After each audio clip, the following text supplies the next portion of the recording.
전미 예수님, 오늘은 연중 제33주일이며 세계 가난한 이의 날입니다. 프란치스코 교황님은 2016년 11월 자비의 희년을 폐막하면서 연중 제33주일을 세계 가난한 이의 날로 지내도록 선포하였습니다. 그래서 오늘은 세계 가난한 이의 날입니다. 한 해의 전례 주년이 끝나는 연중 제33주일에 봉헌되는 오늘의 독서와 복음의 주제는 종말입니다. 첫째, 오늘 제1독서인 말라키 예언서는 종말에 있을 일들을 알려줍니다. 보라, 화덕처럼 불붙는 날이 온다. 거만한 자들과 악을 저지르는 자들은 모두 검불이 되리니 다가오는 그날이 그들을 불살라버리리라.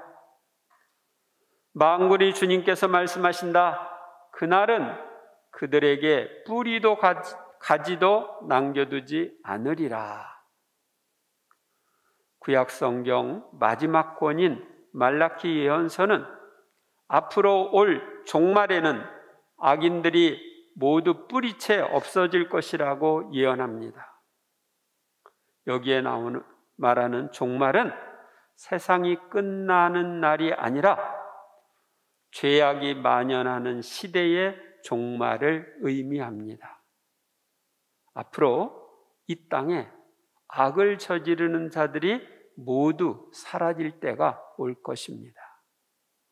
성모님은 당신이 티 없는 성심이 승리할 거라고 말씀하셨는데 세상이 티 없이 깨끗하게 될 때가 올 거라는 것입니다.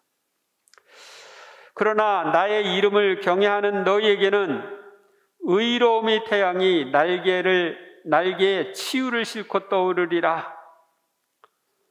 주님의 이름을 경외하는 너희란 주님을 섬기는 이들, 주님의 말씀대로 사는 이들을 말합니다. 의로움의 태양은 메시아 곧 예수 그리스도를 가리킵니다.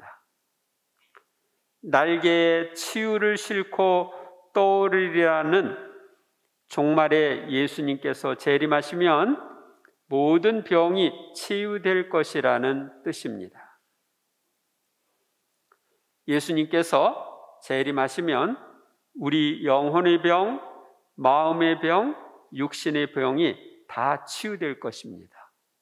그래서 우리는 모두 영혼과 정신과 육신이 건강해져서 새 시대를 맞이하게 될 것입니다. 그러므로 새 시대에는 병원이 있을까요? 없을까요? 병원이 없습니다. 둘째, 오늘의 복음에서 예수님은 예루살렘과 세상이 멸망하기 전에 있을 징조들에 대하여 말씀하십니다. 그때 몇몇 사람이 성전을 두고 그것이 아름다운 돌과 자원예물로 꾸며졌다고 이야기하자 예수님께서 이르셨다. 너희가 보고 있는 저것들이 돌 하나도 다른 돌 위에 남아있지 않고 다 허물어질 때가 올 것이다. 예수님께서는 예루살렘 성전이 다 허물어질 때가 올 것을 예언하십니다. 그리고 이 예언은 그 후에 이루어졌습니다. 그래서 지금은 우리가 이스라엘에 가면 이스라엘의 예루살렘 성전을 볼 수 있어요? 없어요? 볼 수 없습니다. 예루살렘 성전은 사라졌고 그 위에 요새는 이슬람 모스크가 서 있습니다. 그들이 예수님께 물었다. 스승님, 그러면 그런 일이 언제 일어나겠습니까?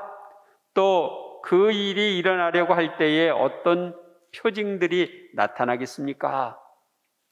유다인들은 예루살렘이 망할 때와 그때 나타날 표징에 대하여 예수님께 질문을 하였습니다. 예수님께서 이르셨다. 너희는 속는 일이 없도록 조심하여라. 많은 사람이 내 이름으로 와서 내가 그리스도다, 또 때가 가까웠다 하고 말할 것이다. 그들 뒤를 따라가지 마라. 서기 70년 예루살렘이 망하기 전에 그리스도를 사칭하는 자, 메시아를 사칭하는 자들이 나타났습니다. 그리고 그들의 선동으로 독립전쟁, 반란이 일어났습니다. 그런데 그리스도인들은 예수님의 말씀에 따라 그리스도를 사칭하는 자들을 따라가지 않고 피했습니다. 그래서 예루살렘이 멸망할 때 화를 면했습니다. 역사가 요세푸스의 기록에 의하면 예루살렘이 멸망할 때 110만 명이 살해되고 9만 7천 명이 노예로 끌려갔다고 합니다. 그러니까 예루살렘에 있는 사람들은 다 사라지게 된 거예요. 그리고 너희는 전쟁과 반란이 일어났다는 소문을 듣더라도 무서워하지 마라. 그러한 일이 반드시 먼저 벌어지겠지만 그것이 바로 끝은 아니다.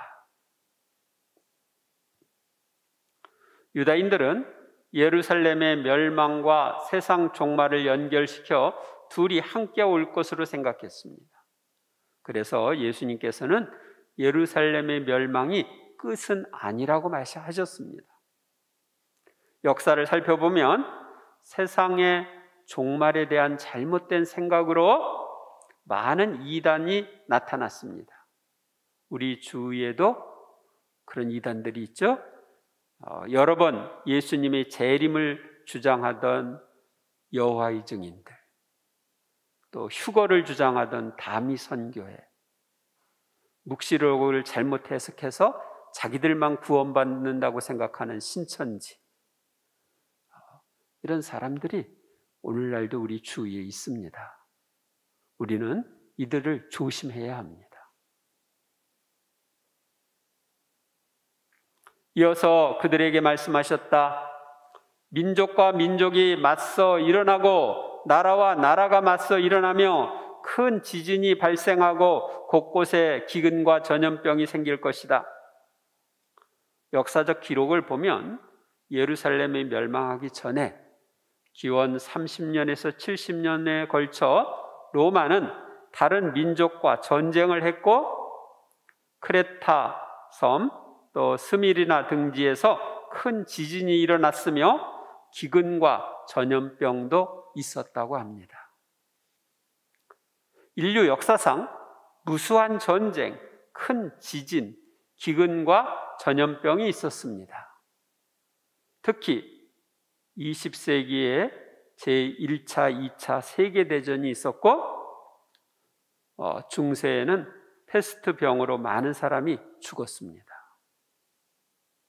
우리 시대에도 사스, 메르스, 아프리카 돼지열병, 코로나19 등 여러 전염병이 있습니다.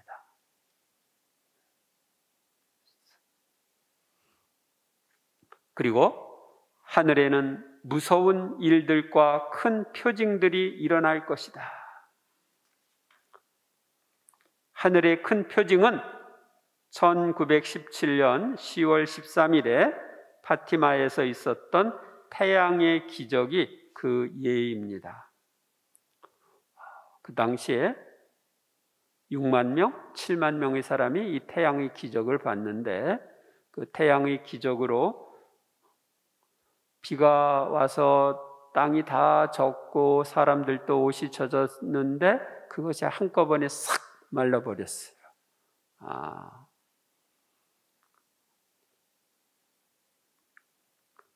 파티마에서 발현하신 성모님께서는 당신 티없는 성심의 승리를 예언하셨는데 이는 우리가 죄악이 만연한 시대의 마지막에 와 있음을 암시합니다. 그러나 이 모든 일에 앞서 사람들이 너희에게 손을 대어 박해할 것이다. 너희를 회당과 감옥에 넘기고 내 이름 때문에 너희를 임금들과 총독들 앞으로 끌고 갈 것이다. 예루살렘이 멸망하기 전에 박해가 있었습니다. 박해자 사울이 다마스쿠스까지 가서 그리스도인들을 잡아 예루살렘으로 데려가려고 했죠. 그는 다마스쿠스 근처에서 예수님의 발현을 목격한 후 개종하여 위대한 복음을 전하는 사도가 되었습니다. 바오로 사도와 다른 사도들은 복음을 전하다가 잡혀서 이 총독과 임금 앞으로 끌려감으로써 예수님의 예언이 이루어졌습니다. 또한 교회 역사 안에서도 수많은 지역에서 박해 사건들이 많이 일어나 수많은 이들이 위정자들 앞으로 끌려가 신문을 받았습니다. 이런 일이 너희에게는 증언할 기회가 될 것이다. 박해가 일어나 위정자들 앞으로 끌려간 사람들은 이를 신앙을 증거할 기회로 삼았습니다. 그러나 너희는 명심하여 변론할 말을 미리부터 준비하지 마라. 어떠한 적대자도 맞서거나 반박할 수 없는 언변과 지혜를 내가 너희에게 주겠다. 주님께서는 박해를 받아 끌려온 신자들에게 성령을 통하여 적대자들이 맞서거나 반박할 수 없는 언변과 지혜를 실제로 주셨습니다. 그래서 순교자들은 논리정연하게 신앙을 증거했고, 이런 말을 들은 박해자들은 난감해했습니다. 한국에서도 다른 나라에서도 그랬습니다. 무조건 임금이 버리라고 하니까 버려라, 그렇지 않으면 죽는다 하는 말만 반복할 수밖에 없었어요. 논리적으로 왜 박해를 하는지 거기에 대해서 정확하게 말을 할 수가 그들은 없었습니다. 부모와 형제와 친척과 친구들까지도 너희를 넘겨 더러는 죽이기까지 할 것이다. 그리고 너희는 내 이름 때문에 모든 사람에게 미움을 받을 것이다. 예수님께서는 신앙인들이, 가까운 사람들이 고발로 박해를 받기도 하고 미움을 받을 것을 예언하셨습니다. 박해 시대 많은 신자들에게 이 말씀이 이루어졌습니다. 그러나 너희는 머리카락 하나도 잃지 않을 것이다. 이는 박해를 받아 죽더라도 모든 것을 다시 받아 부활할 것을 암시하신 말씀입니다. 또한 주님을 위해 한 수고는 가장 작은 것, 머리카락 하나까지라도 다 갚아주실 것이라는 뜻도 담겨 있습니다. 이는 미래에 이루어질 겁니다. 너희는 인내로써 생명을 얻어라. 예수님께서는 박해를 인내로 견딤으로써 영원한 생명을 얻으라고 권고하십니다. 많은 신자들이 박해 시대에 이 말씀대로 인내하면서 살아 영원한 생명을 얻었습니다. 그런데 박해가 끝났을까요? 지금도 계속될까요? 모르겠어요. 박해는 지금도 계속되고 있습니다. 오늘날 어디에서 박해가 일어나고 있나요? 공산권에서 일어나고 있죠. 공산권에서 자유롭게 복음을 전할 수가 없어요. 특히 북한 아주 철저하게 신앙을 탄압합니다. 그리고 이슬람권에서도 신앙을 못 전해요. 신앙을 전하면 죽임을 당하든지 추방이 됩니다. 이스라엘에서도 복음을 못 전합니다. 이스라엘 유다인들한테 복음을 전했다가는 쫓겨나고, 또 이스라엘 사람들에게 세례를 줬다가는 감옥에 갑니다.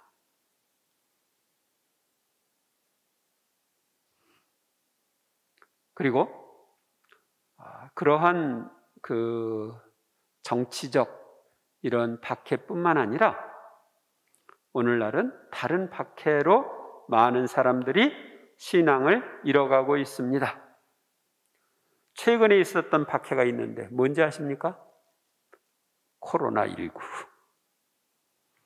코로나19로 인해서 코로나 이전의 신자들의 3분의 1이 성당에 안 나오고 있어요. 지금 현재 주일 미사의 참석자를 보면은 코로나 이전에 3분의 2 정도 나오고 있습니다.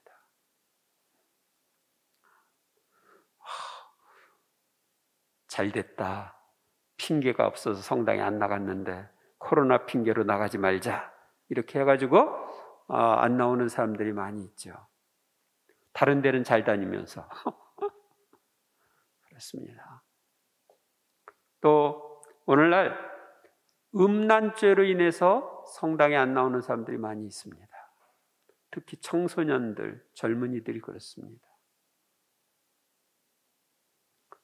또 무신론, 진화론 같은 오류를 배움으로써 성당에 안 나오는 이들이 많이 있습니다. 그리고 오늘날 모든 사람이 우상으로 섬기고 있는 게 있는데 뭔지 아십니까?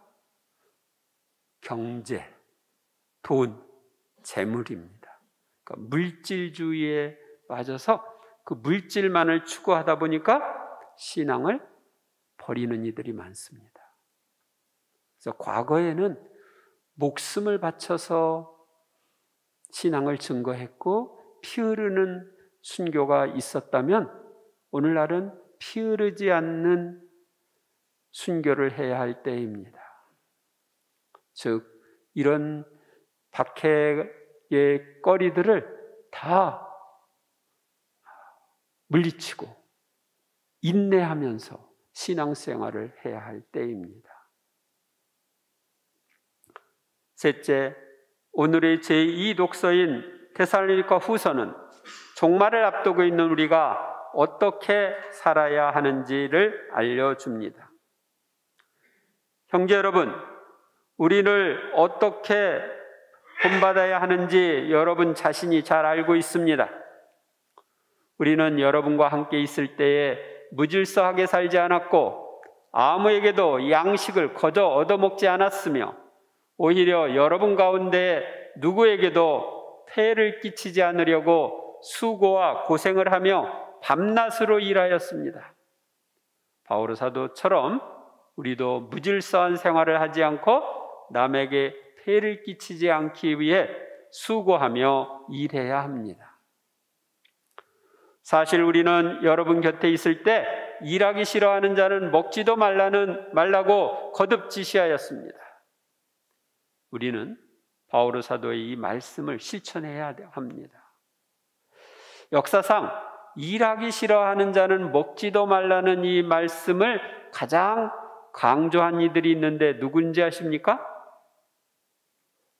무신론자들인 공산주의자들입니다. 그들은 일하지 않는 이들은 배급을 주지 않거나 배급을 줄이며 일을 강요했죠. 그래서 강제 노동을 시켰습니다. 그런데 듣자 하니 여러분 가운데 무질서하게 살아가며 일을 하지 않고 남의 일에 참견만 하는 자들이 있다고 합니다.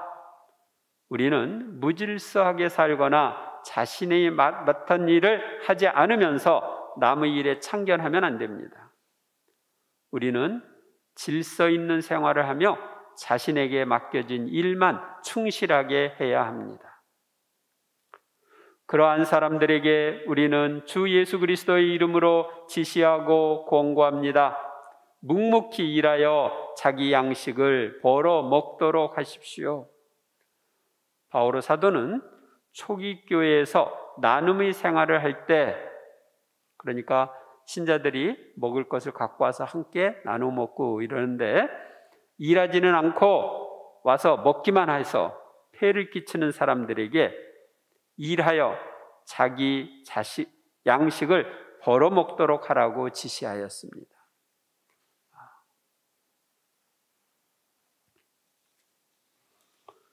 구세주께서 재림하시는 종말의 날에는 세상의 악인들이 모두 사라지고 주님을 경외하는 이들은 치유를 받을 것입니다.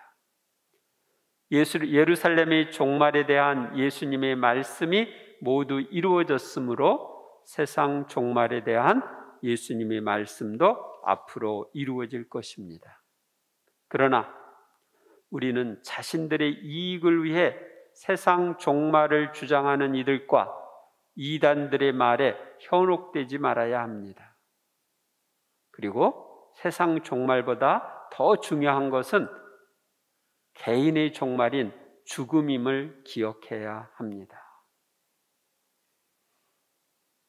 개인의 종말과 세상 종말이 언제 올지 모르고 있는 우리는 언제 그때가 오더라도 잘 맞이할 수 있도록 질서 있게 살며 남에게 도움을 주는 생활을 해야 합니다.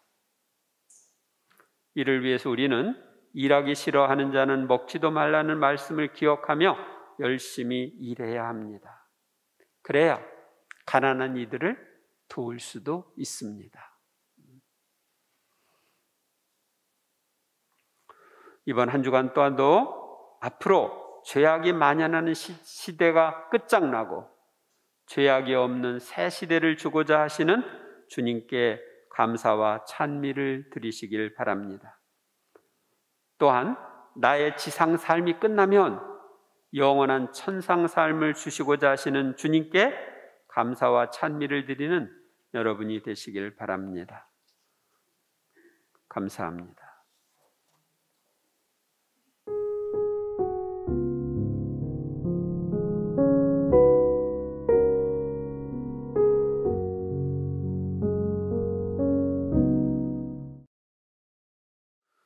주님의 평화가 항상 여러분과 함께 또한 사제의 영과 함께. 이 세상은 언제 끝날까요? 이 세상 종말. 알려드려요? 2000년 후에 끝납니다. 그러니까 걱정할 필요가 있어요, 없어요? 없어요. 근데 죄악이 만연하는 이 시대, 죄악이 사라지는 것은 언제 끝날까요? 언제 이루어질까요? 죄악이, 제가 볼 때는 2100년 안에 이루어지지 않을까. 그러니까 그렇게 추측을 합니다. 그러나 언제 오는지 모르죠. 만약 죄악이 끝나고 새하늘 새 땅의 새 시대가 되면 여러분들이 건강하게 낙원에서 수백 년 동안을 살 텐데 그때가 언제 오는지는 또 모릅니다. 여러분들의 개인 종말인 죽음은 언제 올까요? 몰라. 죽는 것은 확실히 압니까? 내가 죽는다는 건 확실하죠. 근데 언제 죽음이 오는지 몰라. 그건 몇 년일 수도 있고 몇십 년 후일 수도 있는데 확실한 것은 100년 안에 다 죽을 거다. 확실하죠? 그래서 우리는 이 세상을 살아갈 때 죽음 준비를 해야 됩니다.